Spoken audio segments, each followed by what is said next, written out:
not only is it big enough that I couldn't have foreseen what it was from the beginning. In fact, I thought it was a much smaller game than it ended up being, but there's no way that I could have filled in all the details, right? For example, I don't have a visual imagination necessarily. Like, no, I've art directed both games, but in fact, this is an interesting thing. I learned about this last year. There's apparently a word for this. There's a BBC article that went around that shocked a bunch of people, including me, because this is totally a sidetrack, but there's a scientist in London somewhere who was studying people who can't form visions in their heads, or who don't form visions in their heads, like pictures. And I was like, wait, what do you mean people can do that, right? So, so it turns out 2% of the population, myself included, don't picture anything in their imagination. My imagination is non-visual. I have like a constraint-based imagination or something. It's conceptual. I'm trying to wrap my head around this. The guy who made The Witness doesn't... See, I had to wrap my head around, like, people actually see pictures behind their eyes.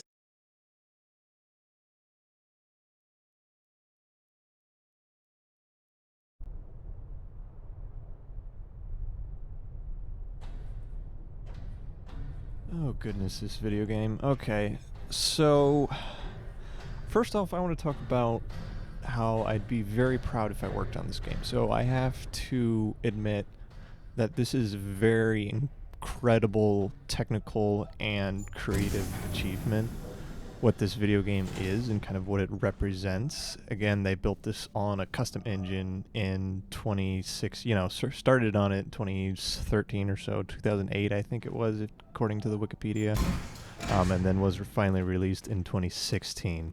So that's insane.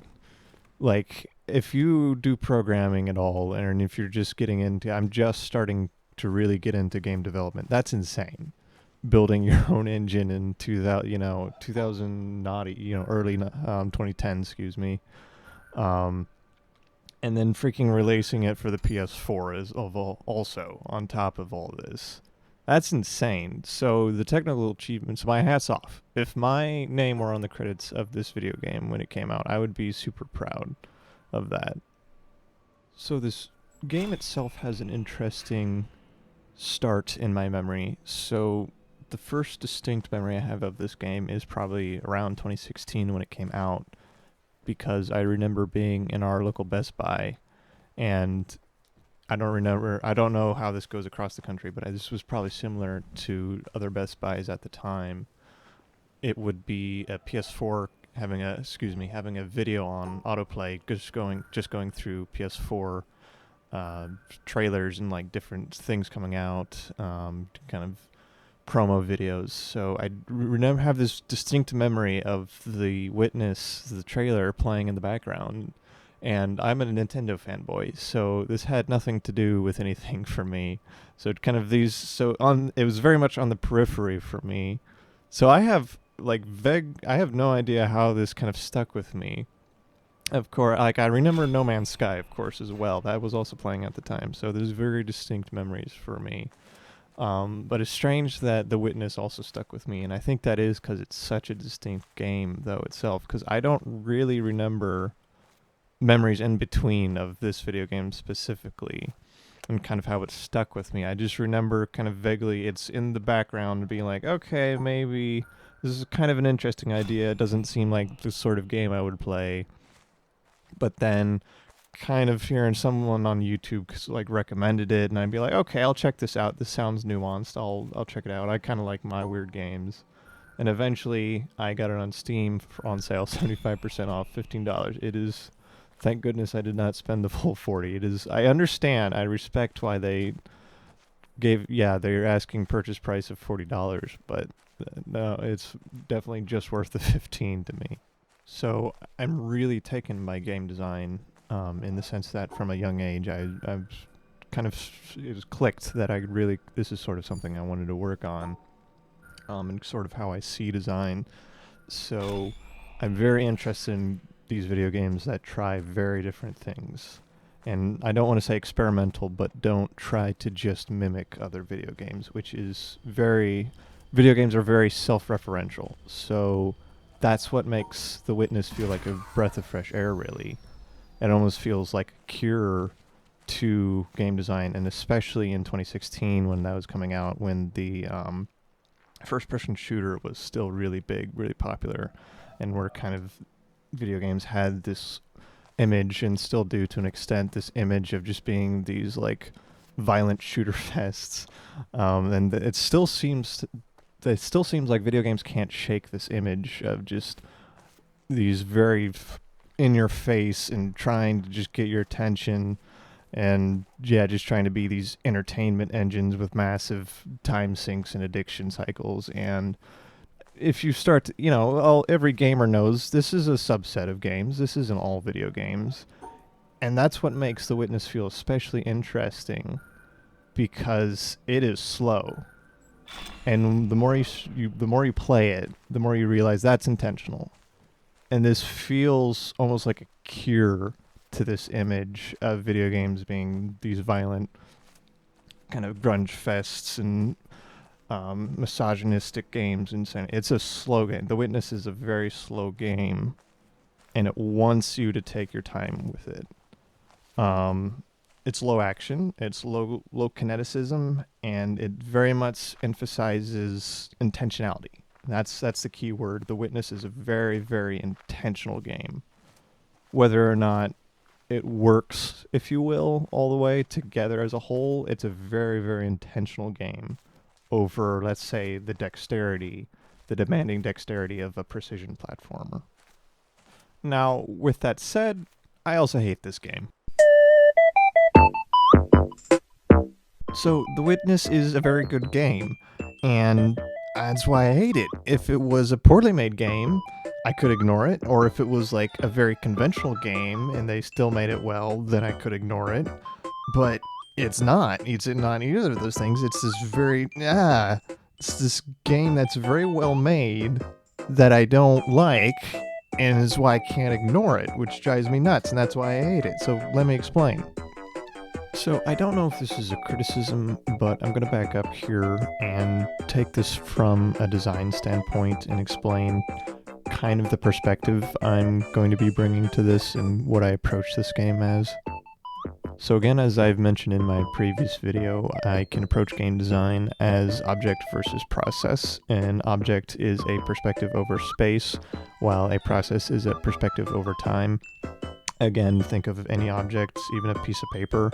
At what point that piece of paper was a tree, and the tree itself turned into a piece of paper. It was compressed into a piece of paper, if you will, and then that piece of paper can degrade back into dust, which is then used by the tree. So that's a process, but also at one point in time, it's temporarily a object. This has very wide just perspective usefulness in design itself and in general. So from there, we can use this in a wide range of application and just design perspective in general. So one of those is tangibility versus mechanics. So backing up again a little bit, there's this idea of gameplay loops.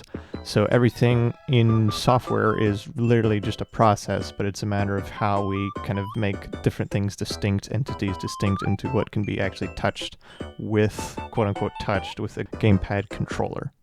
Mechanics then are how those tangible objects, quote unquote, interact in an experiential way. So mechanics can't be touched, if you will.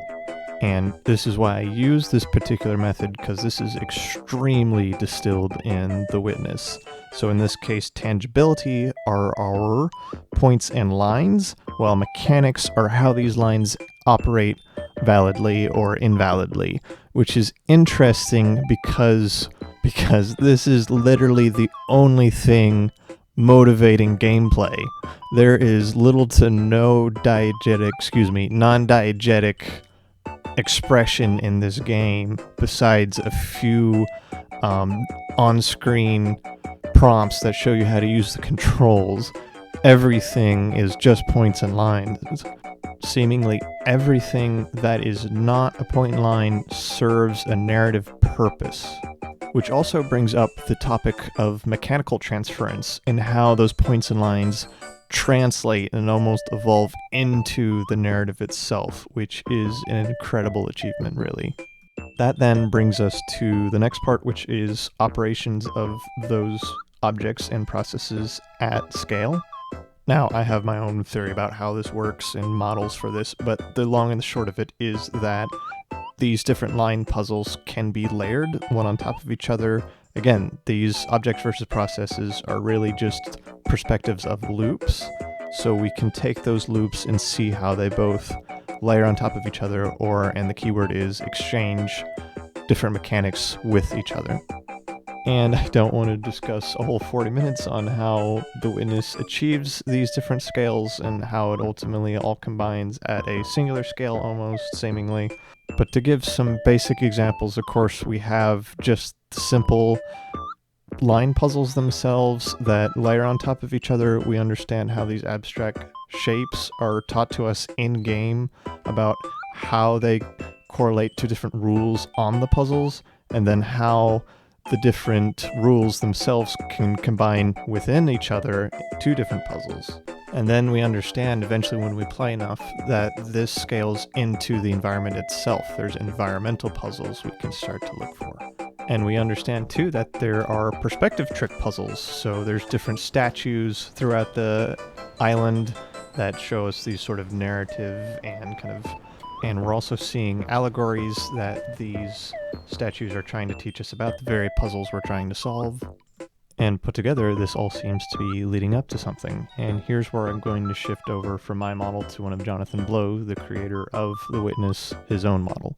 So I'll link the video I'm referring to down below in the description, but the short answer is he came up with these series of essentially 8 points he wants to cover when he's pursuing this specific aesthetic of puzzle game design, and I'm only going to cover the first 2 points which pertain to what I want to talk about, which are number 1, richness of space, and number 2, completeness of that space. So richness of space refers to bounds of play space and ensuring that that has a lot of opportunity to the player and that is enriching to the player. The fancy word here is subjunctive viability. Completeness then is seeing that the bounds of those play spaces are combining into a very full extent, and that we're not, of course, taking all the mechanics and combining them, say, all at once, but that we're leading up to something that feels complete. And this is where The Witness becomes a bit of a trouble.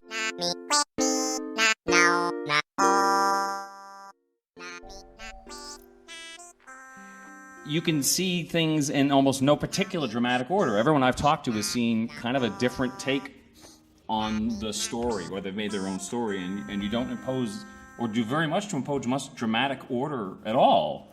No, even back earlier, when there was going to be a more explicit story in the game, the idea was still to let it unfold non-linearly. And then part of the design interestingness of that would have been to construct a story that actually, even though the words are the same. So I wouldn't have done any cheating, right? So you could imagine cheating like the first audio log you listen to, whichever one it is A and the second one is B. But I wasn't going to do that. I was going to have different ones in different areas and try to build something where your perception or of what was happening or who you align with in the story or something like that might be biased based on what you heard first, which is very interesting, right? But I didn't do that. It would have been cool.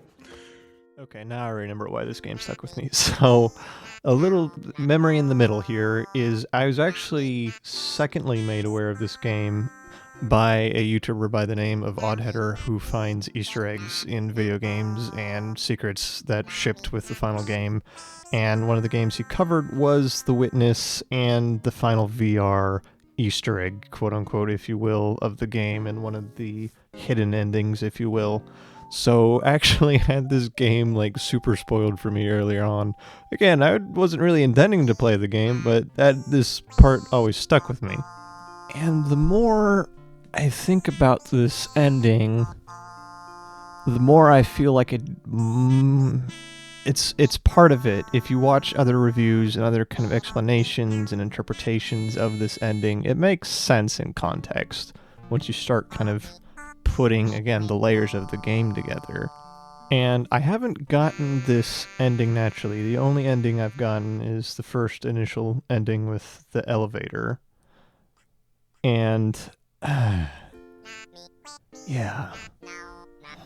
So let's back up a little bit here. Throughout the game, there's both these audio logs and also these video logs you can find throughout the game.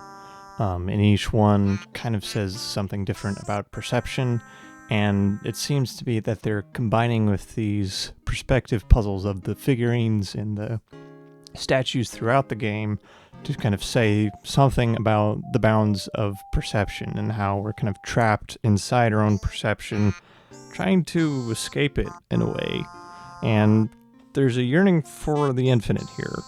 And there's almost a paradox to that, right? Because in recognizing that there's something larger than ourselves, you're admitting that you're on the inside. So what authority do you have to say that there is something larger than ourselves? And that's the paradox itself, because the very statement, there is something that cannot be contained wholly in words, is a contradiction. And that's sort of, I feel like, the limits of both the video and the audio logs, as that they're both scattered, and physically scattered around the island, and you got to pick them up and understand how they kind of match up, but also kind of narratively scattered, because you can see it, your brain's trying to make the whole thing complete, trying to see where it's going to, but at the same time, I'm not sure it does. And yes, I recognize that there's a lot of external literature associated with this game that it makes reference to that you can kind of look into. But at the same time, I feel like there's a lack of completeness in this area, and this point of kind of having to go outside the game and understand the references and not being quite certain if they match up, that seems to be a point of contention for a lot of people who also play this game, as I understand it. This isn't a fatal flaw, I'm saying, by any means, but this is a point of contention. It's very discouraging after you complete, you looking at these puzzles constantly, just staring at them, trying to force the frustrating answer out of them, hoping for some sort of response, I don't know, gift, if you will, and not being sure if it pays off. Now, to be fair, I understand that there's a lot still out there for me to discover. I haven't done a completionist run. I only have the first achievement, the first ending in this game personally, and then kind of watched reviews to get a feel for what else is out there and what else there is to generally unlock. And yes, I just kind of spoiled it for myself, so to speak. And yet, I don't feel bad about doing that, because this is a very brutal game. The puzzles are very frustrating. And in short, I feel like the game's ignoring me. Oh. Why did you call it the witness? Well, we're really going to be here for more than a couple minutes. So I don't exactly know, right? I do know to a certain degree, right? So it's a game about awareness and expanding one's awareness. And there are techniques of meditation and concentration, for example, that have the same kind of goal, right?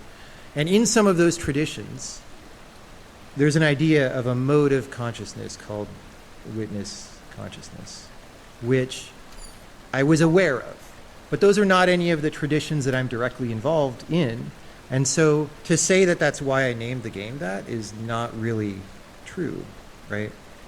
So I can't exactly tell you. It's one of those creative decisions that I know is right, and that's hard to explain, because that's one of the things people will complain about. Like, oh, it sounds like a detective story. Well, in fact, it was an Infocom game. But yeah, and in fact, I had to get the trademark so that Activision wouldn't reassert it or something on my butt after I announced the game.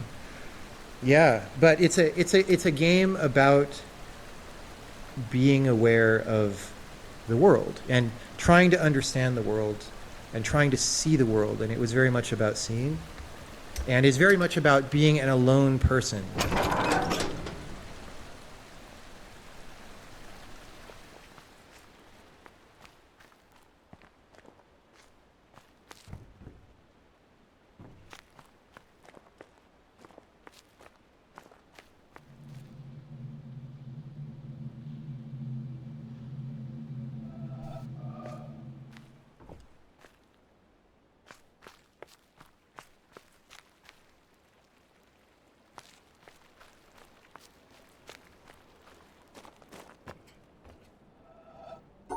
This game has depression. To be clear, it did not give me depression. No, it has depression. It's not rage baiting the player like a Bennett Foddy game trying to get over it, or it's not brutalizing the player like Spelunky, where it's just kind of this doesn't care what you do, it's going to kill you somehow. No, the witness itself is apathetic to the player. The game only moves forward when the player moves forward, and again, only forward in terms of game space, both mechanically when the player finally understands the rules to the puzzles, and physically when he unlocks the puzzles. This game is tedious with a capital T, so granted I understand that it's titled literally The Witness in that that's part of the themes of the game, is just witnessing. You're trying to get to this point where you're just experiencing the gameplay in a very pure way.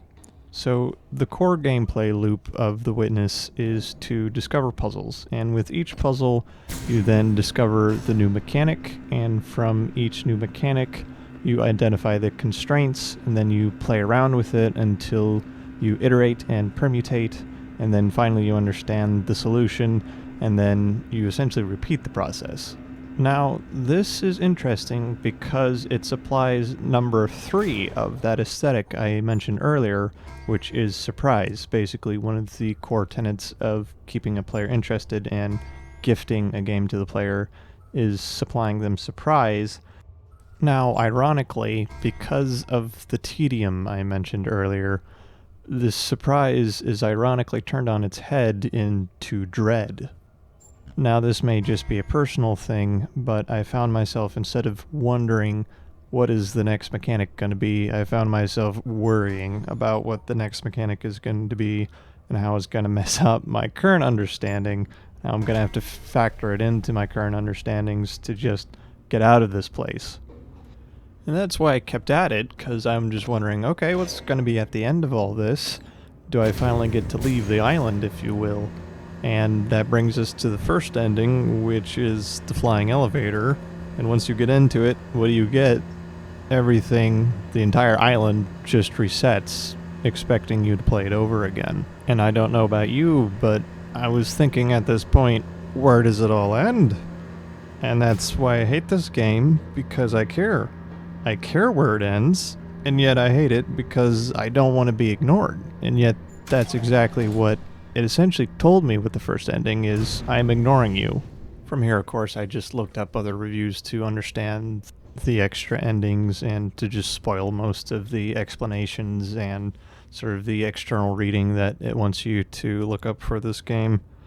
And I guess I spent completeness in this game. I didn't deserve completeness. I gave it up in order to watch these reviews. I quote-unquote spoiled it for myself. And at the same time, I think it was worth it. And here's what I think is the great dark side to completeness in game design, where there's this notion of completionist routes in games. The dark side is, how much time do you want to spend on them, and are they going to be worth it to you in the end? Obviously, not all players are going to get a completionist route, and a small percentage of them will. So I feel like there's a loss-loss situation from that perspective, in that the players who did not play the completionist game are always going to feel like they're missing out on something, and the players who do complete the game on the completionist route, are they going to feel like it's worth it in the end? So on Reddit, I looked. One of my students said, you should see what they're saying on Reddit. So I was curious, having finished the game. Completely, by the way. Just so you know. He did 100% the game, which is pretty serious. Yeah. So, yes, thank you. 273 hours. But that was 2 runs. Anyway. Which brings us to this video itself in a way, because I don't even know if this is a review or if this is a rant or what I could say to someone if they ask me if I would recommend it or not, because I'm trying to come up with an answer in this video and I almost can't, and that's almost the conclusion of this video itself. This game is great because it's not a game for quote-unquote gamers. I feel like it adds some very valuable discussion to the video game scene and culture as a whole for what it does, but at the same time, this is horrible because I'm not sure I would recommend it to the normal quote-unquote non-gamer in the face of the brutality of the amount of attention you have to give to this game in order just to play it. And I've played this game. I put a solid 37 hours into it for an 18th percentile achievement, no less. And I've tried to keep solution lookup to a minimum. I think I only looked up a total of 3 or so, and I feel like they were deserved. But after that first ending, and the game asking you to keep playing, I'm kind of like, no. And I'm just asking myself, is it worth it? And I think that's all I want for this game at this point, is for it to end, to know, is it worth it? And I found myself wanting it to simply just end. And I feel like the Witness is looking back at me, saying, is it? Are completing games worth it? And perhaps I'm looking a little bit too much into it, but this video game, The Witness, it feels like an open letter to the video games community, the players and the developers alike, about the pain of video games. How about criticism? Anyone say anything that, like, oh, come on, I'm on Twitter, right? So yeah, okay. People just like say stuff to me all the time. Right. But I don't really follow what people are saying about this game, which is different. Like on Braid, I paid attention to what critics had to say and to what people had to say, and this time I don't really feel like I need to, because I personally am satisfied with it. Like I literally, apart from giving myself infinite time to rat hole on what was there, I do not know how to make the game better. I mean, aside from any little quibbly bugs that snuck in, which there were a couple, and we patched those and whatever, but I don't know, like if you were going to change the character of the game in some way, or you were going to change the design to be a little bit different in some way that somebody might complain about, I legitimately just have no idea what that could possibly be. And I just don't believe that someone is going to come up and tell me because I think I know the game better than anyone in the world. And I literally came to the end of the road for that game. I went all the way down that trail, which involved going over several mountains and around and running out of water and getting more water and whatever. And if somebody who hasn't been on a really long trek like that wants to tell you how to trek, they don't really know. I mean, they just know what experience they had, but I'm not a very consumer product oriented person, so I don't focus test my stuff, and if 3 out of 10 people complain, I don't change it or whatever. It's art, right? And so it has to be what it is, or it's not art. So there's really nothing I can do if somebody didn't like the game. Seriously, it is out of my hands. Anybody who had a bad time with The Witness, sorry, but I don't know what else I could have done.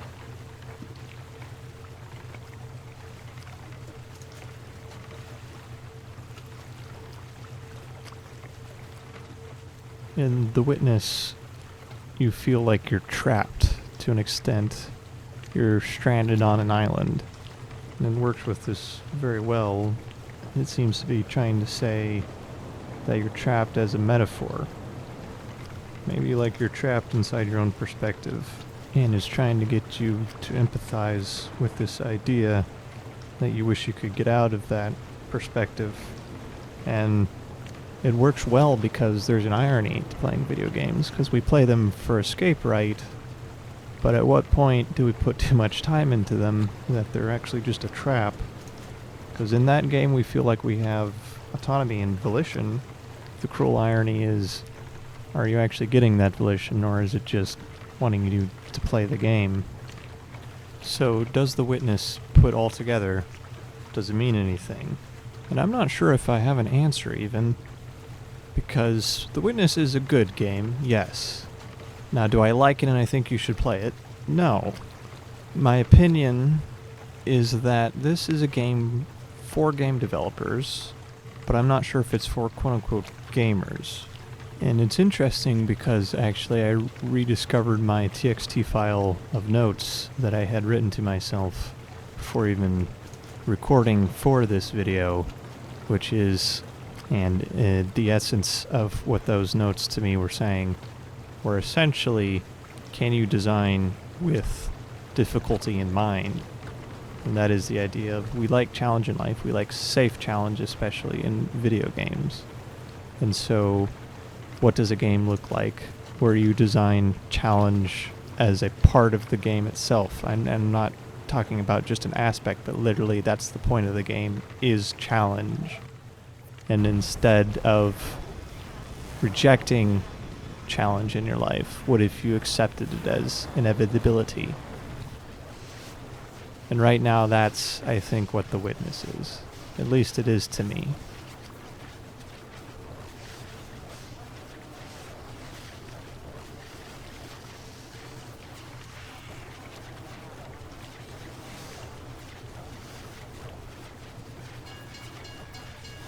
Hello, you made it to the end of the video. So glad you made it. Yeah, I'm curious what you think of this. I'm very curious what you have to think of this video, or if you played The Witness, kind of what your takeaways were from The Witness itself. Because, yeah, I don't know what to say. I'm still kind of a little like, I want to get it off my plate, almost a thing, trying to get away from The Witness, if you will.